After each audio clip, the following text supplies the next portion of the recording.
நாங்கள் இங்கே நிற்கிறதுக்கு காரணமான எங்கள் டைரக்டர் வந்திருக்காரு. அவருக்கு என்னுடைய பணிவான வணக்கத்தை தெரிவிச்சுக்கிறேன். டைரக்டர் இன்ட்ரடியூஸ் பண்ணிட்டா கூட இவ்வளோ நாள் ஸ்டாண்ட் பண்ணுறது காரணமான ரசிக பெருமக்கள் எல்லாத்துக்கும் என்னுடைய பணிவான வணக்கத்தை தெரிவிச்சுக்கிறேன். காட்டின எங்கள் டைரக்டர் எல்லாருமே சிரித்து எல்லோரும் இதாகிட்டோம். எல்லோரும் பார்த்துட்டு இருக்கிற வடிவு கரிசி வேறு, எனக்கு தெரிஞ்ச வடிவு கரிசி வேறு.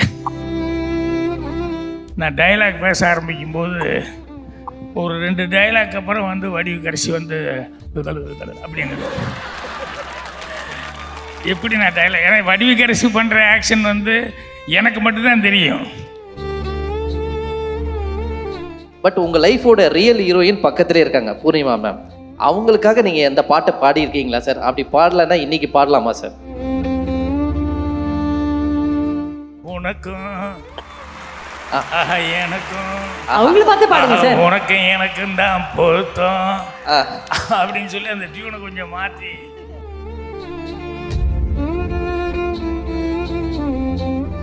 Charanam Homes மற்றும் அனுஜ் டைல்ஸ் வழங்கும் City Fox Media proudly presents 45 years of Vadivu கரிசி, a tribute to our living legend. Powered by Cookie Man, associate sponsor Scissors and Cool Events, travel partner, make you fun holidays. அடுத்தபடியாக மேடையில் கூப்பிடுவாரு. ரொம்ப ரொம்ப special Tamil சினிமாவை பொறுத்த வரைக்கும். அவருடைய திரைப்படங்களை நம்ம எல்லாருமே பார்த்து ரசிச்சிருக்கோம். இன்னி வரைக்கும் அவருடைய ஸ்க்ரீன் பிளேக்கு அவருக்குன்னு ஒரு தனி பாணி உண்டு. Ladies and gentlemen, please put your hands together for the king of screenplay, இயக்குனர் பாக்யராஜ் அவர்கள் as he joins us on stage. I also request Purnika Bhagyaraj ma'am to join us on stage, please.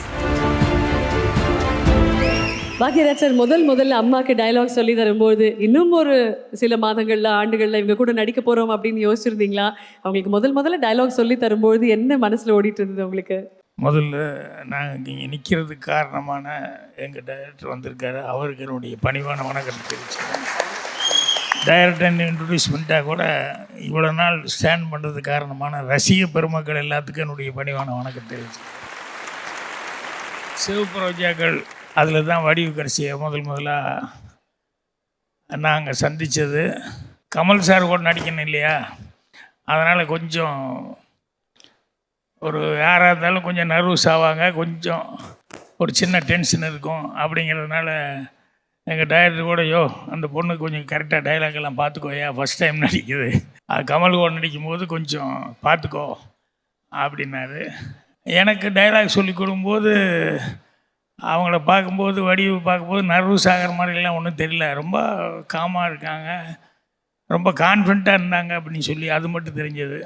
அந்த scene take எடுக்கும்போது Kamal sir வந்து ஒரு மானிட்டரில் நடிக்கிறத விட take அப்படிங்கும்போது எக்ஸ்ட்ராவாக ஏதாவது ஒன்று பண்ணுவார். அப்போ வடிவு எங்கேயாவது டைலாக் விட்டுருமோன்னு நான் எல்லாம் கூட உண்மையிலே கொஞ்சம் டென்ஷன் ஆனேன். அவர் எல்லாம் முடித்து டைலாக் எல்லாம் முடியும் போது பேர் அவர் மாற்றி சொல்லிட்டார். சந்திரான்னு ஏதோ மாற்றி சொன்னோன்னே sorry sir I am Chitra அப்படின்னு சொல்லி டக்குன்னு அங்கே ஸ்பாட்டில் அடித்தாங்க. அவர் அப்படியே பயங்கர ஷாக். அவருக்கு ஓ சாரி அப்படின்னு சொல்லிட்டு எக்ஸ்ட்ராவாக சிகரெட்ஸ் அப்படின்னா தேங்க்யூ அப்படின்னு வாங்கிட்டாங்க. கட்னு எங்கள் டைரக்டர் எல்லாருமே சிரித்து எல்லோரும் இதாகிட்டோம். எல்லோரும் பார்த்துட்டு இருக்கிற வடிவு கரிசி வேறு, எனக்கு தெரிஞ்ச வடிவு கரிசி வேறு. என்னென்னா நடிக்கும்போது நான் கேமராவுக்கு முன்னால் நடிக்கணும். ஸோ இங்கே யாருமே இருக்க மாட்டாங்க வடிவு கரிசிக்கு, எல்லாம் கேமரா பின்னால் தான் இருக்குது. அதனால் லைட் பாய்ஸு எல்லாருமே பின்னால் தான் இருப்பாங்க. இப்போ டைரக்டர் அவர் பாலகுரு சார் ஆக்ஷன் சொல்லி சொன்னோன்னே நான் டைலாக் பேச ஆரம்பிக்கும்போது ஒரு 2 டைலாக் அப்புறம் வந்து வடிவு கரிசி வந்து அப்படிங்கிறது எப்படி நான் டைலாக், ஏன்னா வடிவு கரிசி பண்ணுற ஆக்ஷன் வந்து எனக்கு மட்டும்தான் தெரியும், பின்னாலேருந்து பார்க்குறவங்க யாருக்குமே தெரியாது. ஏன்னா கேமரா அவங்களுக்கு பின்னாலுக்கு இல்லையா. ஸோ அவங்க சஜஷன் வச்சு நடிக்கும்போது அப்படின்னு சவுண்டு வராமல் பண்ணுவாங்க. நான் டைலாக் விட்டேன். அதுக்கப்புறம் 2வது டேக்கு வேறு மாதிரி அப்படிங்கிற ரியாக்ஷன். அப்புறம் நான் நடிக்கணுமா வேண்டாமான்னு கேட்டேன். நடிக்க முடிஞ்சா நடிங்க அப்படின்னு. அப்புறம் நான் வந்து சொன்னேம்மா இந்த மாதிரிலாம் பண்ணாத, ரொம்ப கஷ்டம் நடிக்கிறது, நான் எப்படியோ ஓகே ஆனால் போகுதுன்னு நடிச்சிட்டேன் அப்படின்னு சொல்லி. பார்த்தா ஒன்றும் தெரியாத மாதிரி இருக்குது. இந்த வேலையெல்லாம் நல்லா பண்ணாங்க. இன்னும் 45ங்கிறது இல்லை 65, 75, 85 அப்படின்னு சொல்லி போய்கிட்டே இருக்கணும். அந்த அளவுக்கு வந்து சிறப்பாக வரணும். நாங்களும் இந்த ஃபங்க்ஷனில் வந்து வாழ்த்தணும்னு சொல்லி நன்றி தெரிவிச்சுக்கிறேன். நன்றி, வணக்கம். பாக்யராஜ் சார்னாலே எங்களுக்கு ரொம்ப பிடிச்ச ஒரு விஷயம் வந்து ஒரு ஒரு சின்ன காமிக் இருக்கும். அவர் வந்தார்னா அந்த கொஞ்ச நேரத்தில் வந்து ரசிக்க வைப்பார், சிரிக்க வைப்பார், எல்லாமே பண்ணிவிடுவார். உதாரணத்தில் எனக்கு வந்து ரொம்ப பிடிச்ச படம் வந்து அந்த 7 நாட்கள்ன்ற ஒரு படத்தில் வந்து அம்பிகா மேம் வேறு இங்கேயே உட்காந்துருக்காங்க. அவங்கள பார்த்து ஒரு பாட்டு ஒன்று பாடுவீங்க. அந்த பாட்டை நாங்கள் நிறைய பேரை பார்த்து நான் பாடியிருக்கேன். அங்கே அம்பிகா மேம் இருக்காங்க, அவங்க ரியல் ஹீரோயின். பட் உங்கள் லைஃபோட ரியல் ஹீரோயின் பக்கத்துலேயே இருக்காங்க, பூர்ணிமா மேம்.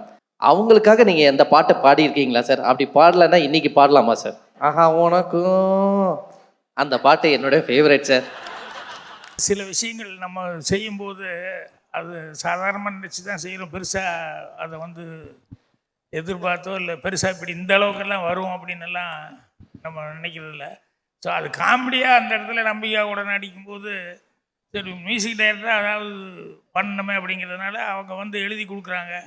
அது ஃபெமிலியரான தலைவர் பாட்டு இல்லையா, எம்ஜிஆர் அவர்கள் பாட்டு. ஸோ அதை வந்து கொஞ்சம் வேறு மாதிரி பாடினா காமெடி வரும் அப்படிங்கிறதுனால அதை வந்து நான் அப்படி பண்ணேன். உனக்கும் எனக்கும் அவங்கள பார்த்து பாடுங்க சார். உனக்கும் எனக்கும் தான் பொருத்தம் அப்படின்னு சொல்லி அந்த டியூனை கொஞ்சம் மாற்றி வேறு மாதிரி பண்ணேன். அது நல்லா காமெடி ஒர்க் அவுட் ஆச்சு. ஸோ அப்போ நாங்களே கூட இது வந்து இவ்வளோ நாளைக்கு மறுபடியும் ரிப்பீட் ஆகும்னு நினைக்கல. அந்த மாதிரி நிறைய விஷயங்கள் ஜனங்கக்கிட்ட தான் இருக்குது, நம்ம கையில் ஒன்றும் இல்லை. ஸோ மீண்டும் ஒரு முறை வடிவுக்கரசிக்கு வாழ்த்துக்கள் சேர்த்து நன்றி, வணக்கம். ஒரு ஸ்பெஷலான கிஃப்ட் உங்களுக்கு நாங்கள் கொடுக்கணும்னு ஆசைப்படுறோம். Can we have the gifts please?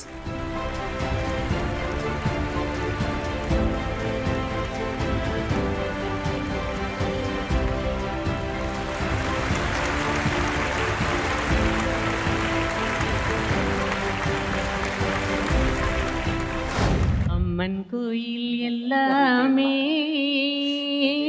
இந்த நம்மா உந்தன் கோயிலம்மா. ஓ பியூட்டிஃபுல். நாம் பாடக்கூடிய புகழ் மாலை காலத்துக்கும் அது வாசம் வீசும். இந்த அம்மாவுக்கு ஏன் வீசணும்னா அந்த அம்மாவுடைய தலையை பார்க்கறதுல நர அது என்னன்னு கேட்ட அனுபவத்தின் முத்திரை, வண்ணத்திரை, சின்னத்திரை, எண்ணத்திரை, அத்தனையும் பார்ப்பேன், பதிப்ப முத்திரை. அந்த இது இவங்கள மாதிரி இருக்கிறவங்களுடைய ஆசீர்வாதத்தினால தான் என் பிள்ளை இந்த உச்சத்தில் இருக்காருன்னு நான் நினைக்கிறேன். வடிவுக்கு அரசியாக இருக்கும் எங்கள் வடிவுக்கு அரசிக்கு 45 ஆண்டுகளுடைய ஒரு அற்புதமான கொண்டாட்டம். இந்த விழாவுக்கு கூப்பிடலன்னா எங்கள் மேலே கேஸே போடலாம். எல்லாரும் பார்த்துட்டு இருக்கிற வடிவுக்கரசி வேற, எனக்கு தெரிஞ்ச வடிவுக்கரசி வேற. வயதை வைத்து பார்த்தால் 66, வாழ்ந்த வாழ்க்கையோ ஒரு வரலாறு. அதை எடுத்து சொல்லத்தான் வந்திருக்கிறான் இந்த TR.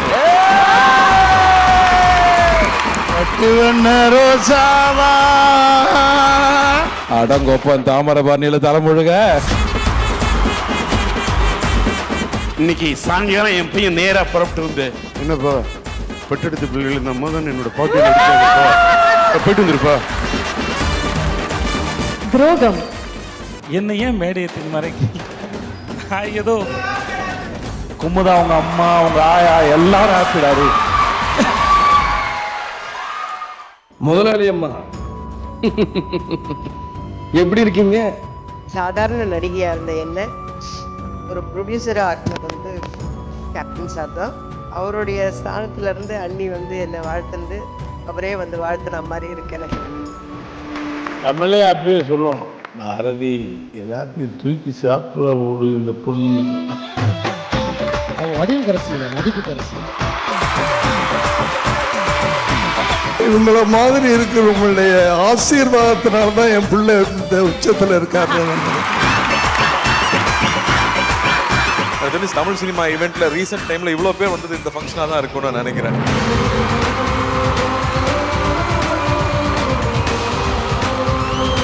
இந்த மாதிரி நானும் நிறைய மனிதர்களை சம்பாதிக்கணும்னு நான் ஆசைப்படுறேன். அம்மன் கோயில் எல்லாமே இந்த நம்மா உந்தன் கோயிலம்மா. நான் இந்த சினிமாவில் எவ்வளோ சொத்து சம்பாரிச்சிருக்கிறேன்னு இந்த விழா எனக்கு காட்டி கொடுத்தது. இது போதும், இது போதுங்க எனக்கு.